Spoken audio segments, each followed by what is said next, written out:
ఏంటో తెలుసా? రాగి దోశ. పప్పు అయితే మనకి ఎంత ఇది కావాలంత వేసుకున్నాం. నెక్స్ట్ ఇందులో రాగి పిండి వేసుకోవాలి సరిపడినంత. ఇది మొత్తం దోశ పిండిలా కలుపుకోవాలి. వాటర్ వేసుకొని ఇప్పుడు మనం ఇందులో సాల్ట్ వేసుకోవాలి.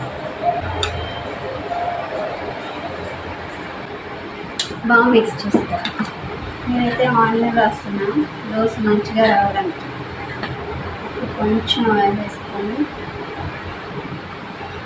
కారం స్ప్రెడ్ చేసుకోవాలి.